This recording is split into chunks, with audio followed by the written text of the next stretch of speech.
It's been 1 year since we have paint corrected and ceramic coated this Winnebago Travato, and today we're performing a maintenance wash just about a year later. Starting with the rims and the tires, we are using Oberks tire cleaner and Oberks wheel cleaner, doing a fantastic job breaking loose all of this dirt.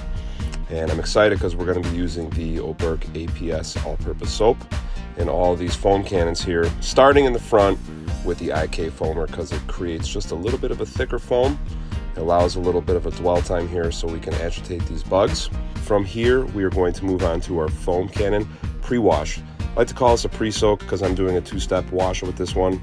And that first step allows us to basically just get the soap on the vehicle, and then I'll pressure wash all of that off.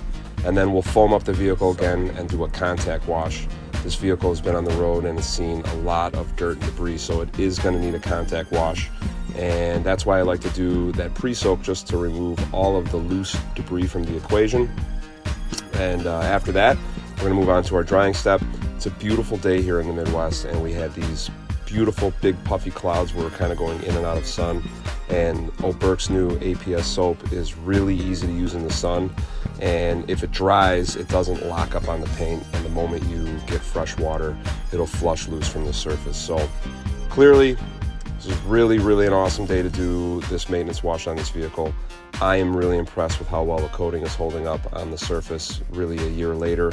Adam has got over 30,000 miles on this vehicle since we ceramic coated it, and really kudos to him for taking it seriously and trying to keep this vehicle looking great. It's been all over the country and it still looks amazing. So I really appreciate you guys watching.